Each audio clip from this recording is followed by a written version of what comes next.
በትክክለኛው የህንድ ፊልሞችን የምትከተሉ ከሆነ እንዲሁም ከነመረጃው በቂ የሆነ እውቀት ካላችሁ ከፕረባስ ቀጥሎ በፓን ኢንዲያ ሱፐርስታርነት ከፍተኛ ስኬትን አስተናግደዋል የሚባሉ አክተሮችን ከፊት ያሉት እኒ ከተባለ ወይም ደግሞ የፓን ኢንዲያ ሱፐርስታር የሚለውን አባባል በትክክል ዴፊኒሽኑን አሟልተዋል የሚባሉ አክተሮችን ስናይ አሉ አርጁንና ያሽ ናቸው። አሁን በቅርቡ ደግሞ ሪሸብ ሸቲም እዚህ ሊስት ውስጥ እየገባ ነው ያለው። ሁሉም አክተሮች ደግሞ ፕረባስም ጭምር ማለት ነው አንድ ነገር ያመሳስላቸዋል በጣም። ምክንያቱም ወደ ፓን ኢንዲያ ኤክስፕሎዥር ያደረጉት ወይም የተቀላቀሉበት መንገድ በምን አይነት ፊልም ነው የሚለው መለስ ብለን ስናየው ሁለት ክፍል ያላቸው ፍራንቻይዝ ይዘው ነው የመጡት። ባሁበሊም ብንል ኬጂኤፍም ፑሽፓም ወይም ደግሞ የካንታራን ያራዘሙትን ራሱን የቻለ ዩኒቨርስ። በእነዚህ ፊልሞችም እነዚህ አክተሮች ከተመልካቹ ጋር በአንድ ፊልም ብቻ የተወሰነ ሳይሆን ለረጅም ጊዜ ኮኔክት የሚያደርጉበትን መንገድ ፈጥረውላቸዋል። ያን ደግሞ በእርግጠኝነት ምንም ጥርጥር የለውም የአክተሮቹን ስታርደም በጣም ገፍቶ ከፍ ማድረግ ችሏል። በአሁኑ ሰዓት ላይ በእርግጥ የፓን ኢንዲያ ሱፐርስታር የሚል ስም የተሰጠውና በትክክል አረጋግጧል የሚባለው ፕረባስ ነው። ምክንያቱም ባሁበሊ ሁለቱም ክፍሎቹ ከፍተኛ ስኬትን ካስተናገዱ በኋላ በጣም ብዙ ፊልሞቹ ለእይታ በቅተዋል። እያንዳንዱ ለእይታ የሚበቁ ፊልሞች ደግሞ ከመጀመሪያ ቀን ጀምሮ ያለውን ገቢ ስናየው በትክክል እርግጠኛ የሚያደርገን ፕረባስ ለምን እዚህ ደረጃ ላይ ደርሷል የሚለውን በደንብ ያሳያል። ፋን ፎሎዊንግም ሆነ በገቢ ደረጃ ያለውን። ምክንያቱም ፕረባስ ይዟቸው የሚመጣ ፊልሞች ፍሎፕ ሆነ ወላ ስኬታማ ፊልም የሚሰበስባቸው የገንዘብ ቁጥሮች ስናያቸው ከሌሎች አክተሮች አኳያ ሲነጻጸር ያለማቋረጥ በተከታታይነት ከፍተኛ ቁጥሮችን ማስመዝገብ ችሏል።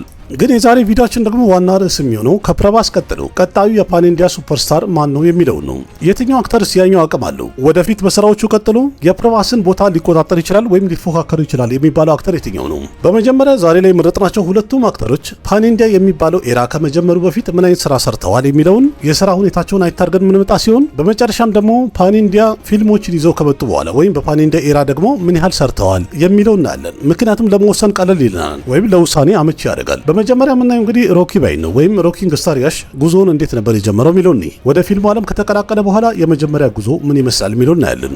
ያሽ በፈረንጆቹ 2007 በትልቅ ስክሪን የፊልም ስራውን አንድ ብሎ ጀምሯል ወይም ጉዞውን ነው። ያም ደግሞ ጀምባራ ሁዱ የተሰኘው ፊልም ይዞ በመምጣት ወደ ፊልሙ ዓለም ተቀላቅሏል። ይህ ፊልም ቦክስ ኦፊስ ላይ ስናየው በገበያ ደረጃ ስኬታማ ነበረ። በዛም ደግሞ ኢንዱስትሪ ውስጥ ያሽ ፖዚቲቭ የሆነ አቀባበል ስላገኘ ስራውን ጀምሯል። በመቀጠልም በ2008 ሞጊላ መንሱ የተሰኘ ፊልም ይዞ መጣ።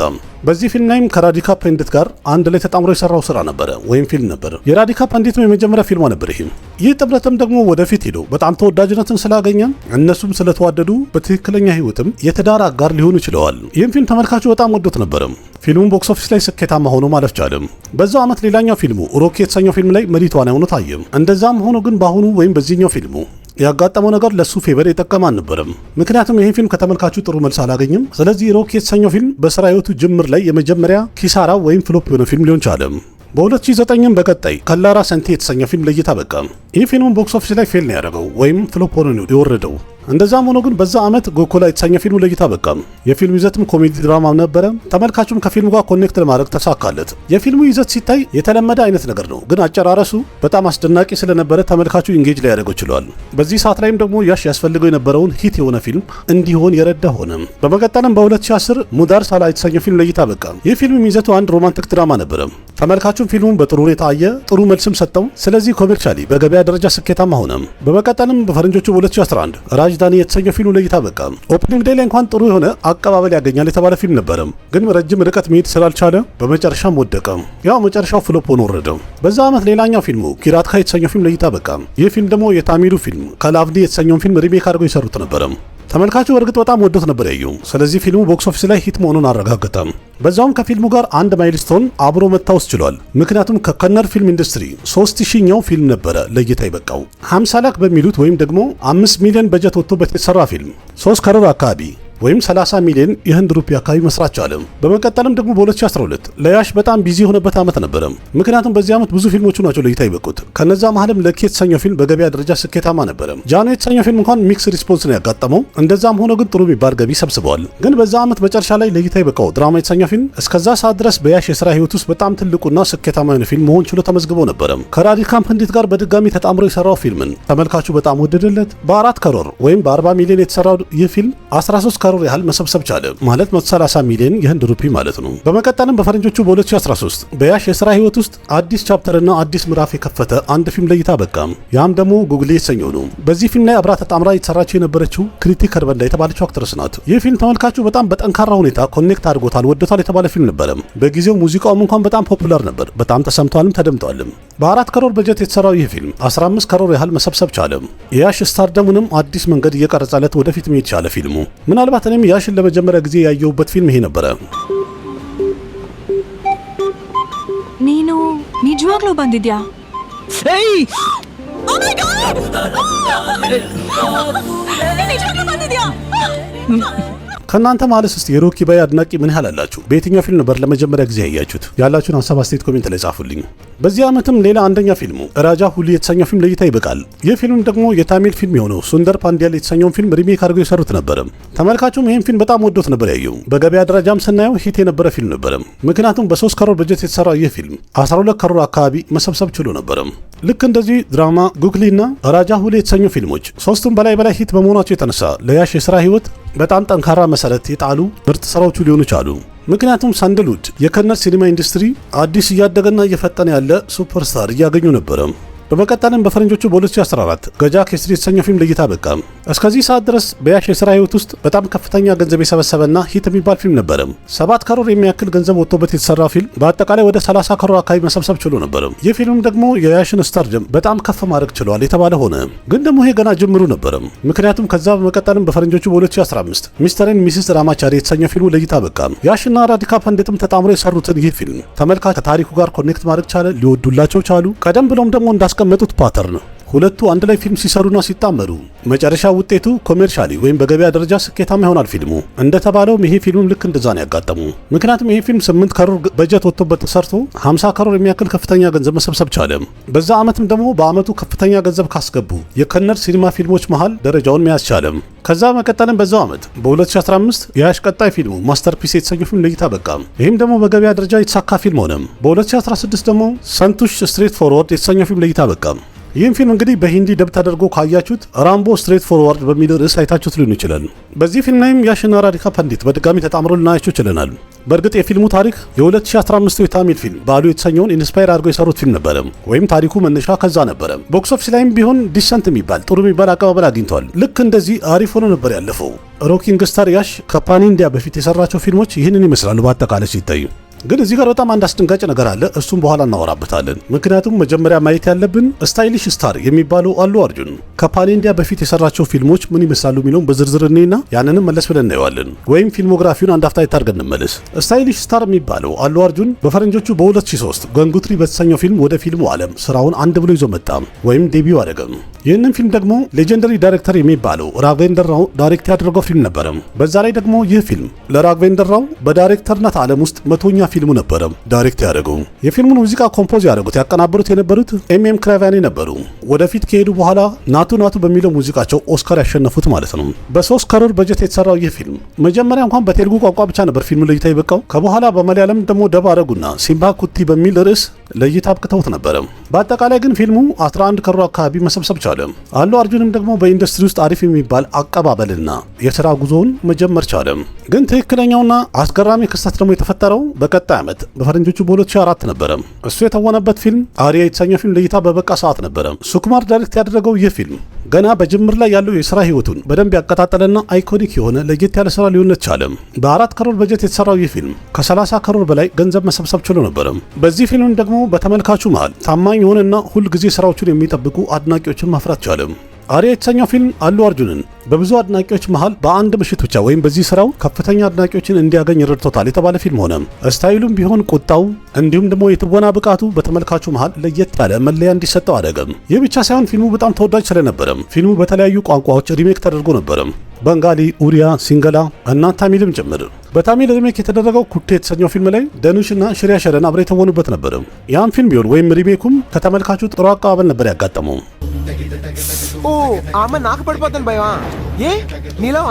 በቀጣይ ዓመትም በ2005 ቀጣይ ፊልሙ በኒ የተሰኘው ፊልም ለእይታ በቃ። በገበያ ደረጃም ይሄ ፊልም ስኬታማ ነበረ። በ15 ከሮር በጀት የተሰራው ይህ ፊልም ከ20 ከሮር በላይ የሚሆን ገንዘብ መሰብሰብ ችሎ ነበረ።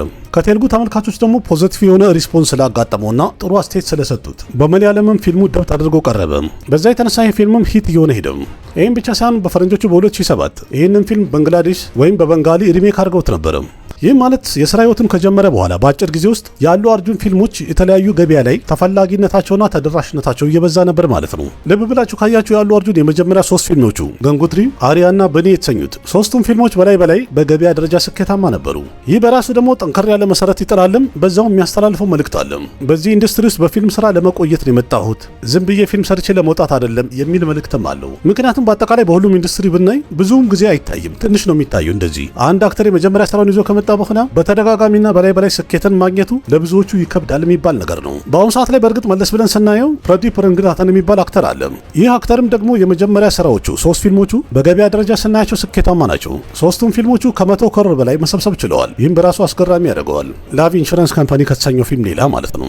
ግን ያለው አርጁን ኬዝ ላይ በላይ ስኬቱን መደጋገሙና ኮንሲስተንሲውን መጠበቁ ከሌሎች አክተሮች ለየት አድርጎት ነበረ። በዛውም በአጠቃላዩ ጠንካራ የሆነ መሰረት የጣለበት አሪፍ ክስተት ሆነለት። ያ መሰረቱም ደግሞ ወደፊት ሄዶ ሱፐርስታር እንደሚሆን በትክክል ነጸብራቁ እያሳየ ነበረ። በ2006 ደግሞ ያለው አርጁን ቀጣይ ፊልሙ ሃፒ የተሰኘው ነበረ። ፊልሙም ለእይታ በቃም። ግን በዚህ ሰዓት ላይ ወይ በዚህ ዓመት ተመልካቹ ለዚህ ፊልም ብዙም ድጋፍ አላሳዩም ነበር። በ20 ከሮር አካባቢ በጀት ወጥቶበት የተሰራ ይህ ፊልም በአጠቃላይ ወደ 16 ከሮር አካባቢ ሰብስቦ መውረድ ቻለ። ይህም ማለት ደግሞ ቦክስ ኦፊስ ላይ ፍሎፕ ሆነ። በመቀጠል በ2007 ደግሞ ቀጣይ ፊልሙ ዴስ ሙድሩ የተሰኘው ፊልም ለእይታ በቃ። ይህንን ፊልም ዳይሬክት ያደረገው ደግሞ ፑሪ ጀግናት የተባለው ዳይሬክተር ነበር።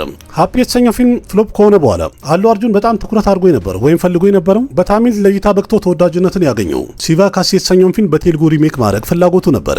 ምክንያቱም በዛ ሰዓት ላይ ልክ እንደዚህ አይነት ፋሽን ተፈጥሮ ነበር። አንድ ፊልም በአንድ ኢንዱስትሪ ሂት ከሆነና ተወዳጅነትን ካገኘ ያንኑ ፊልም በሌላ ቋንቋ ወይም በሌላ ኢንዱስትሪ በሚያቀርቡት ሰዓት ላይ ጥሩ አቀባበል ያገኛል፣ አሪፍ ገንዘብ የሚሰበስብ ነበረ። ግን በዚህ ሰዓት ላይ አሉ አርጁን ያንን አስተማማኝ የሆነና ቀጥተኛ መንገድ መምረጥና መስራት ትቶ ፑሪ ጀግናት ስክሪፕቱን ባሰማው ሰዓት ላይ በቃ ይሄንን ፊልም የምሰራው አለና ያንን ትቶ ይሄኛውን ቅድሚያ ሰጠም። በእርግጥ በዛ ሰዓት ላይ ፑሪ ጀግናት የሚሰራቸው ፊልሞች እንዳለ በላይ ሱፐር ሂት ይሆኑ ነበር። ግን በአስገራሚ ሁኔታ ያንን ሲቫካሲ የተሰኘውን የታሚል ፊልም በቴልጉ ሪሜክ አድርገው በዛው ዓመት ለቀውት ነበር። በዛ ፊልም ላይም ደግሞ ነንዳ ሙርሊ ከሊያን ራም መሪ ተዋናይ ሆኖ ተጫውተውበት ነበር። እንደዛም ሆኖ ግን በአስገራሚ ሁኔታ ክሪቲክሶችም ሆነ ተመልካቹ ስለ ፊልሙ ያወሩት ኔጌቲቭ ሪስፖንስ ነበር ወይም መጥፎ ነገር ነው ያወሩት። በመጨረሻም ፊልሙ ፍሎፕ ሆነ። ግን በሌላ በኩል አሉ አርጁን የሰራው ዴስ ሙድሩ የተሰኘው ፊልም በገበያ ደረጃ ስኬታማ ፊልም ሆነ። እስከዛ ሰዓት ድረስም ደግሞ በአሉ አርጁን የሥራ ህይወት ውስጥ ከፍተኛ ገንዘብ ካስገቡ ፊልሞች ተርታ ወይም ሃይስት ግሮዚንግ ሙቪዎች ተርታ አንደኛ ደረጃ ላይ የተቀመጠ ፊልም ሆኖ ችሎ ነበር። ምክንያቱም በ10 ከሮር በጀት የተሰራው ይህ ፊልም ከ39 ከሮር በላይ መሰብሰብ ችሎ ነበር። በአመቱም ደግሞ ከፍተኛ ገንዘብ ካስገቡ ፊልሞች ተርታ አብሮ ደረጃ ላይ መቀመጥ የቻለ ፊልም ሆኖ ነበር። በመቀጠልም በፈረንጆቹ በ2008 የአሉ አርጁን ቀጣይ ፊልሙ ፐሩቡ የተሰኘው ፊልም ነበር። ይህም እንግዲህ ጠንከር ባለ መልኩ በገበያ ደረጃ ስኬታማ ሆነ። በ15 ከሮር በጀት የተሰራው ይህ ፊልም እጥፉን ከ30 ከሮር በላይ መሰብሰብ ቻለ። ይህ ፊልም በጊዜው ተመልካቹ በጣም ወዶት ያየው ፊልም ነበር። ከበኋላም ደግሞ በተለያዩ ቋንቋዎች ሪሜክ ተሰርቷል ፊልሙ ከሂንዲ ጭምር ማለት ነው። በ2009 ደግሞ ቀደም ብሎ የተወደደለት ፊልም አሪያ የተሰኘው ፊልም ሁለተኛ ክፍል ይዞ መጣ። ይህ እንግዲህ በሱ ስራ ህይወት ውስጥ የመጀመሪያው ቀጣይነት ያለው ወይም ያለው ፊልም ነበር። ግን በአሁኑ ስለዚህ ፊልም የተወራው ነገርም ሪቪው የተሰጠው እንዲሁም ክሪቲክስም ሆነ ተመልካቹ እንደ መጀመሪያው ጠንከር ያለና የተወደደ አልነበረም። በአጠቃላይ 21 ከሮር አካባቢ በጀት ወጥቶበት የተሰራ ይህ ፊልም 20 ከሮር አካባቢ ብቻ ነው መሰብሰብ የቻለ የነበረው። ይህም ማለት ደግሞ ቦክስ ኦፊስ ላይ ፍሎፕ ሆኖ ወረደ። በእርግጥ በጊዜ ሂደት ተመልካቹ በጣም እየወደደ ሄዷል። እንዲሁም ለየት ያለ ተመልካች አግኝተዋል። በዛ ላይ ደግሞ ፊልሙ ላይ የነበረው ሙዚቃም በአሉ አርጁን ፊልሞግራፊ ታሪክ ላይ ወይም በስራ ህይወቱ ላይ በጣም ከሚወደዱ ሙዚቃዎች መሃል አንዱ ተብሎ ይጠቀሳል። 2010 ደግሞ በቀጣዩ አሉ አርጁን የሥራ ህይወት ውስጥ በጣም አስቸጋሪና ታፍ የተባለ ዓመት ነበር። ምክንያቱም በዚህ ዓመት በሩዱ የተሰኘው ፊልም ለእይታ በቅቶ ነበር። ይህም ደግሞ በሥራ ህይወቱ ላይ በጣም ትልቁ ኪሳራ የሚባለውና ያልተወደደ ስራ ነበር። 30 ከሮር የሚያክል ከፍተኛ ገንዘብ ወጥቶበት የተሰራ ይህ ፊልም ሲኒማ ቤት ላይ ወይም ለሲኒማ በሚታይ ሰዓት ላይ ጊዜው በጣም ደካማ ነበር። በዛ ዓመት ሌላኛው ፊልሙ ቬደም የተሰኘው ፊልም ለእይታ በቃ። የዚህ ፊልም ኮንቴንቱን ተመልካቹ በጣም ወዶታል። በእርግጥ ግን ተመልካች ስላላገኘ ቦክስ ኦፊስ ላይ ጥሩ ገንዘብ መሰብሰብ አልቻለም። 16 ከሮር በጀት ወጥቶበትም ይህ ፊልም 14 ከሮር መሰብሰብ የቻለው ለዛ ነበር። He has fans. That is already his fame. I accept it. Ashley Dala, I think he is the first pan-Indian star in Japan, and I still think it is the same. Nano, every time I see him, I see so much of በቀጣይ ዓመትም በ2011 በድሪነት የተሰኘው ፊልሙ ለእይታ በቃ። ይህ ፊልም ግን ከተጠበቀበት አኳያ ሲታይ ያን ያህል ምርጥ ገንዘብ አልሰራም። 42 ከሮር በጀት ወጥቶበትም ይህ ፊልም በአጠቃላይ 45 ከሮር አካባቢ ብቻ ነው መሰብሰብ የቻለው። በአጠቃላይ የተጠበቀበትን ያህል ፐርፎርም አላደረገም። ስለዚህ በስራ ህይወቱ ላይ ዲስአፖይንትመንት ያጋጠመው ወይም አስከፍቶት ያለፈ ፊልም ነው በገበያ ደረጃም። ይህም ማለት እስከዚህ ሰዓት ድረስ በላይ ቦክስ ኦፊስ ላይ ያሉ አርጁን 4 ፊልሞቹ ወይ ፍሎፕ ሆኗል ወይ ከተጠበቀባቸው በታች አንደር ፐርፎርም አድርገው ነበር። ስለዚህ ሁሉም እርግጠኛ ሆኖ ሲያስብና ሲያወራ የነበረው መጀመሪያ መነሻው ላይ ይዞት የመጣው የስኬት ፓተርን እንዳለ እያበቃለት ነው ያለው። ስለዚህ የሚደግመውም አይመስልም እየተባለ መነገር ጀመረ። ግን በቀጣይ ዓመት በ2012 በአሉ አርጁን የስራ ህይወት ውስጥ አዲስ ምዕራፍ የከፈተና ለየት ያለ ስራ ይዞ መጣ። ያም ደግሞ አሉ አርጁን ለመጀመሪያ ጊዜ ከታዋቂው ዳይሬክተር ትሪቪክረም ሽሪኒቫስ ጋር ኮላቦሬት ያደርግና አንድ ፊልም ይዞ ይመጣል። ያ ፊልም ደግሞ ጁላይ የተሰኘ ፊልም ነበር። ይህ ፊልም በአሉ አርጁን የስራ ህይወት ውስጥ ስኬታማ ወይም ሂት የሆነ ፊልም ብቻ የሚባል አይደለም። እንዲያውም እስከዚህ ድረስ ከሰራቸው ፊልሞች መሃል ከፍተኛ ገንዘብ በማስገባት በአንደኛ ደረጃ ላይ የተቀመጠ ፊልም ሆኖ ነበር። በ30 ከሮር አካባቢ በጀት የተሰራው ይህ ፊልም ከ55 ከሮር በላይ ከፍተኛ ገንዘብ መሰብሰብ ችሎ ነበር። ልክ በዚህ መልኩ አሉ አርጁንን ጠንከር ባለ ሁኔታ ወደ ኢንዱስትሪ ካምባክ አደረገ። ግን የሚገርመው ነገር ፕሮጀክቱን ገና ሲጀምረው ትሪቪክረም ከአሉ አርጁን ጋር መስራት አልፈለገም ነበር። ቀደም ያለ ፊልሙን ከሰራ በኋላ ከሌላ አክተር ጋር ቀጣይ ፕሮጀክቱን ለመስራት እየተዘጋጀ ነበር። ግን ያሰበው ፕላን ስላልተሳካ ድንገት ከተመቸውና እሺ ካለኝ ብሎ አሉ አርጁንን አናገረው። አሉ አርጁንም ስክሪፕቱን ባነበበ ሰዓት ተመቸውና ሁለቱ ተጣመሩ። ከዛው ወደፊት ሄደው ስራው ለእይታ ሲበቃ ስኬታማ ጥምረት ሊሆኑ ቻሉ።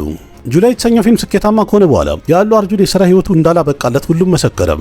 እንዲያውም ይሄ የሚያጋጥም ክስተት ነው፣ ያንንም ደግሞ በብቃት አልፎታል ብለው መመስከር ጀመሩ። ግን ትክክለኛ ጨዋታው ገና ነበረ። ከዛ በመቀጠልም በ2013 አሉ አርጁን ኢደራ ማይሎቶ የተሰኘው ፊልም ለእይታ በቃ።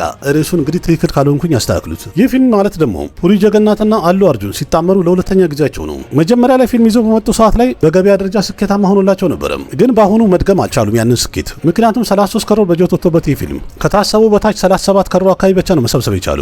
ይህም ማለት ደግሞ አንደር ፐርፎርም አደረገ ማለት ነው ፊልሙ። በቀጣይ ዓመት በ2014 ደግሞ በአሉ አርጁን የሥራ ህይወት ውስጥ ትልቁን ማይልስቶን ያስመዘገበው አንድ ፊልም ለእይታ በቃ። ሬስ ጉረም የተሰኘው ፊልም በሂንዲ ደብ ተደርጎ ሲወጣ ይሄ ፊልም ለኪ ዘሬሰር በሚል ርዕስ ተሰጥቶት ነበረ የወጣው።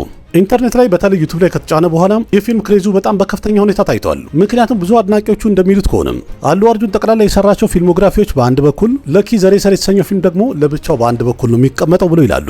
ልክ እንደዚህ በጣም በፊልሙ ያበደና ያደነቀ ተመልካች ለብቻው ማግኘት የቻለ ፊልም ነበረ። እርግጠኛ ነኝ ወዳቸው አይታችሁለት ይሆናሉ። ቀጥሎ ደግሞ በ2017 ዲጄ ማለት ዱዋራ ጀገናት የተሰኘው ፊልም ለእይታ በቃ። ይህ ፊልም በገበያ ደረጃ ስኬታማ ይሆናል። በ50 ከሮር አካባቢ በጀት የተሰራው ይህ ፊልም በአስገራሚ ሁኔታ 150 ከሮር አካባቢ መስራት ቻለ። በዛ ዓመትም ደግሞ ቶፕ ግሮሰር ሙቪዎች መሃል አንደኛ ደረጃ ላይ መሆን ቻለ። ይህን ስነግራችሁ ምናልባት ላታምኑ ትችላላችሁ። የዲጄ ፊልም ዳይሬክተር ማለት በዚህ ዓመት ፓቨን ከሊያን የተወነበትን ኡስታዝ በገት ሲንግ የተሰኘውን ፊልም ዳይሬክት ያደረገው ነው። አንዳንድ ጊዜ ሳውዝ ዳይሬክተሮች ደግሞ ትልቅ ናቸው ተብሎ በጣም የተደነቁና የተመሰገኑ በነበረበት ሰዓት ላይ ምርጥ ስራ አቅርበው ግን ዛሬ ላይ ደግሞ ያንን ስማቸውን ተጠቅመው አንድ ፊልም ዳይሬክት እንዲያደርጉ በሚጠሩ ሰዓት ላይ እዚህ ገባ የማይባል ማይረባ ፊልም ዳይሬክት እያደረጉ ነው ያሉት። ያ አስገራሚ ያደርገዋል። በመቀጠል ደግሞ በ2018 ናፔሩ ሱሪያ የተሰኘው ፊልም ለእይታ በቃ።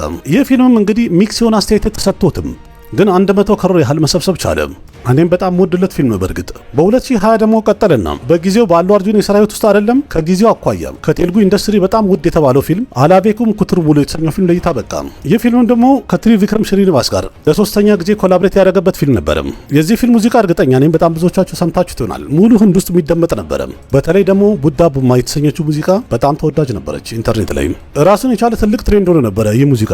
በአጠቃላዩ በ75 ከሮር አካባቢ በጀት የሰራው ይህ ፊልም ከ290 ከሮር በላይ መሰብሰብ ችሎ ነበር የወረደው። ልክ በዚህ መልኩም በአሉ አርጁን የሥራ ህይወት ውስጥ የመጀመሪያው 200 ከሮር የገባ ምርጥ ስራው ሊሆን ቻለም። ይህ ፊልም ለእይታ ከበቃ በኋላ በአሉ አርጁን የሥራ ህይወት ውስጥ ሌላ አዲስ ምዕራፍ መክፈት ችሎ ነበር። ምክንያቱም የሥራውና የስኬቱ ግራፍ በጣም በፍጥነት ወደ ላይ ይወጣ ነበር።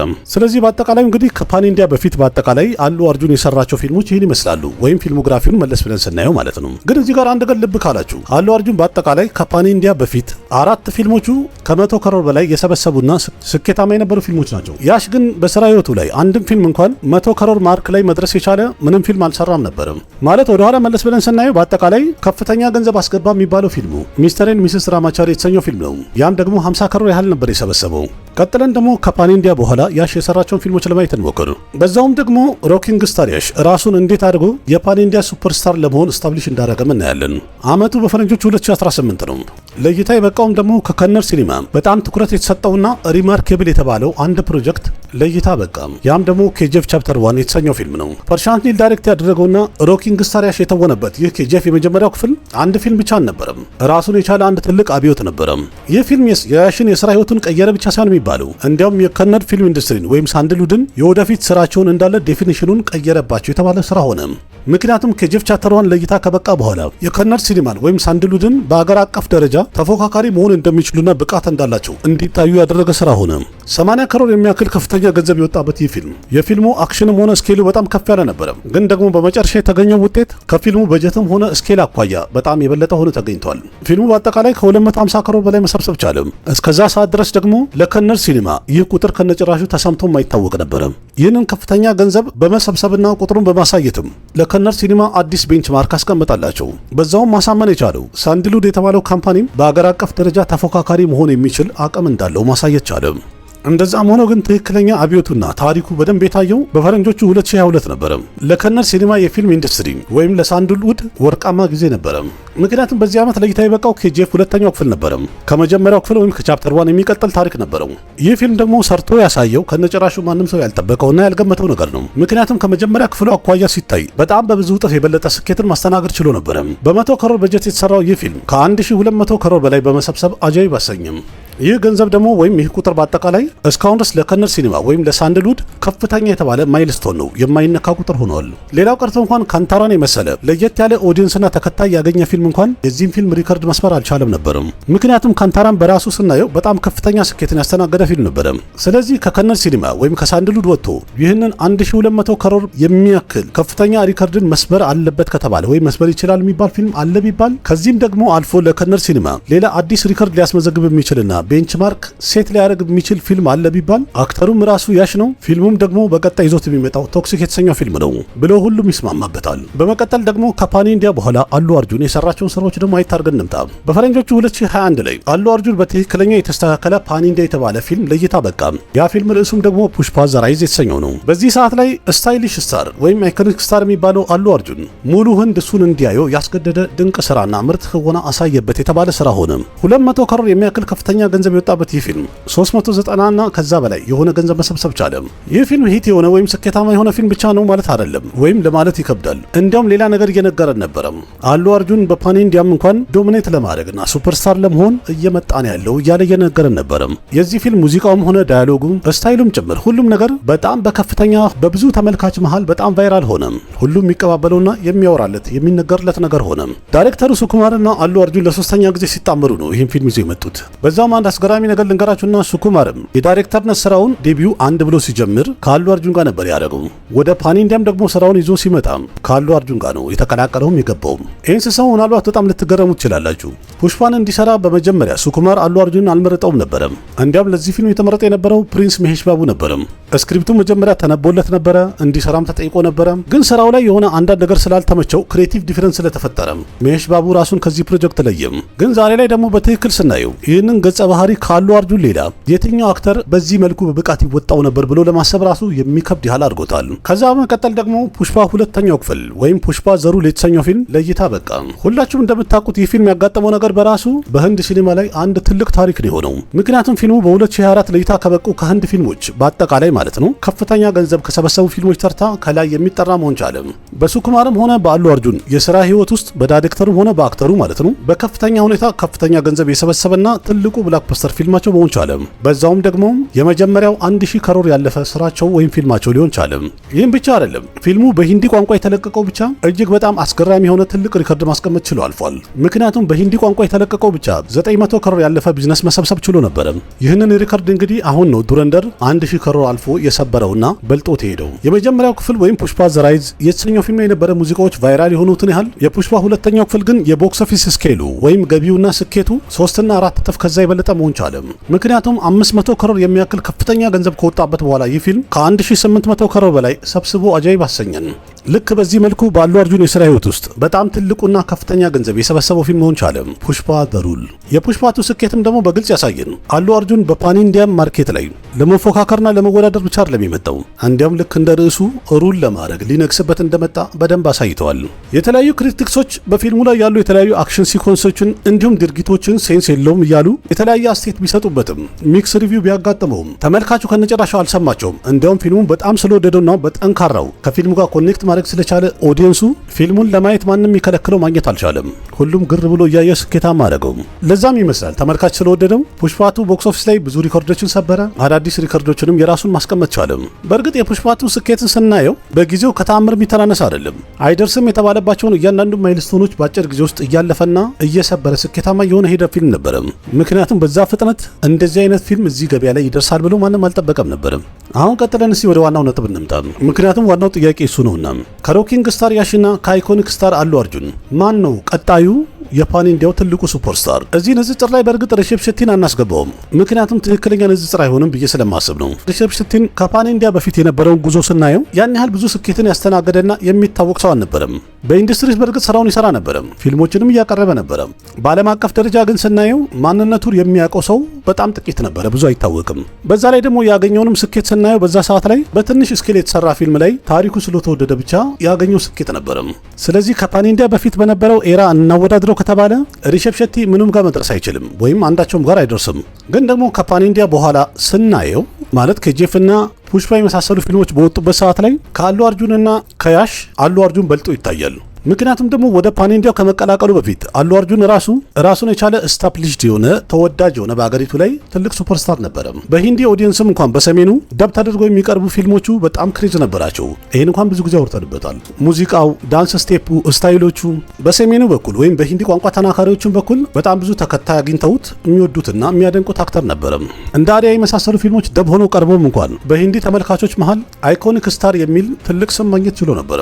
በእርግጥ ኖርማል የሚባል ትምህርት ቤትም ሆነ በኮሌጅ ደረጃ ያሉ አርጁን ዝናውና ተከታዩ ቁጥር በጣም ከፍተኛ ነበረ፣ ከና አለባበሱ ጭምር ማለት ነው። ፖስተሩን ብንል ዳንሱን ብንል የሱን ኮፒ ያደርጉ ነበረ። ስለዚህ አሁን ቀጥለን ደግሞ ከፓን ኢንዲያ በኋላስ የሚለውን ደግሞ ስናይ በዚህኛው ጊዜ ላይ ያሽ አሉ አርጁንና ሪሸብ ሸቲ ከፊት ይገኛሉ። በአስገራሚ ሁኔታ ሶስቱም ለእይታ ያበቋቸው ፊልሞች በጣም የሚያመሳሰላቸው ነገር አለ። ምክንያቱም የስኬት ፓተርናቸው አንድ አይነት ነው የሚያስብለው ለዛ ነው። ምሳሌ ያሽ የተወነበት ኬጂኤፍ ቻፕተር 1 250 ከሮ አካባቢ መሰብሰብ ችሎ ነበረ። አሉ አርጁን የተወነበት ፑሽፓ ዘራይዝ የተሰኘው ፊልም ደግሞ የመጀመሪያው ክፍሉ 390 ከሮ አካባቢ መሰብሰብ ችሎ ነበረ። ሪሸብ ሸቲ የተወነበት ካንታር የተሰኘው ፊልም 450 ከሮ አካባቢ መሰብሰብ ችሎ ነበረ። በክፍል አንድ ስናየው ሪሸብ ሸቲ በግልጽ ከሁሉም በልጦ ይታያል፣ በሰበሰበው ገንዘብ ማለት ነው። ያን ያህል ከፍተኛ ጫና አላሳደረም ከገንዘብ ሌላ። ግን ትክክለኛ ጨዋታ የሚቀየረው ሁለተኛ ክፍል ይዘው ሲመጡ ነው። የካንታራ ቀጣይ ፊልሙ ወይም ቻፕተር 1 ብለው ያቀረቡት ፕሪኩዌል በአጠቃላይ ወደ 900 ከሮ አካባቢ መድረስ ችሎ ነበረ። ኬጂኤፍ ሁለተኛው ክፍል ደግሞ 1200 ከሮ አካባቢ መሰብሰብ ቻለ። ፑሽፓ ሁለተኛው ክፍል ደግሞ ሙሉ ለሙሉ ዶሚኔት አድርጎ ተቆጣጥሮት 1800 ከሮ ሁሉ ያለፈ ገንዘብ መሰብሰብ ችሏል። ስለዚህ በሁለተኛው ክፍል ስናያቸው አሉ አርጁን ከሁለቱ በጣም ርቆ መሄድ ችሏል። የሶስቱም አክተሮች ደግሞ እነዚህ ሁለት ፊልማቸውን አንድ ላይ ተደምሮ ምን ያህል ሰርቷል የሚለውን ስናይ ቁጥሩ ልክ እንደዚህ ያሳየናል። የሪሸብ ሸቲ ሁለቱም ፊልሞች ሲደመሩ 1350 ከሮ አካባቢ ይደርሳሉ። ያሽ ደግሞ ሁለቱም ፊልሞቹ አንድ ላይ ሲደመሩ 1500 ከሮ አካባቢ ይደርሳሉ። የአሉ አርጁን ሁለቱም ፊልሞቹ ደግሞ አንድ ላይ ሲደመሩ ከ2100 እስከ 2200 ከሮ አካባቢ ይደርሳሉ። ይህም ማለት በቁጥሮች ስናየው በላይ ስኬትን በማስተናገድም ስናየው በተለይ ደግሞ በፓን ኢንዲያ ተለቆ ከፍተኛ ጫና ያሳደረው ፊልም የትኛው ነው የሚለውን ስናይ ከነስታር ደማቸው አሉ አርጁን በግልጹ ከፊት እየመራና የበላይን ቦታ ይዞ ይገኛሉ። ስለዚህ በአጠቃላይ በድምር በድጋሚ አሉ አርጁን ከፍተኛ ቦታውን ማግኘት ችሏል። ይህም ማለት ደግሞ ቁጥሮቹ የሚያሳዩን አሉ አርጁን ከሁሉም የበለጠ ከፍተኛ የቦክስ ኦፊስ ቁጥር ማስመዝገብ ይችላል። ብዙ ቁጥር ደግሞ ያስመዘግባል ማለት ብዙ ሰው ይወደዋል፣ ብዙ ሰው ያየዋል ማለት ነው። እንዲሁም ደግሞ ስራዎቹ ብዙ ቦታ መድረስ ይችላሉ እንደማለት ነው። የሁሉም ድምር ደግሞ ጠንካራ የሆነ የፓን ኢንዲያ ተጽዕኖ ፈጣሪ ነው ማለት ነው።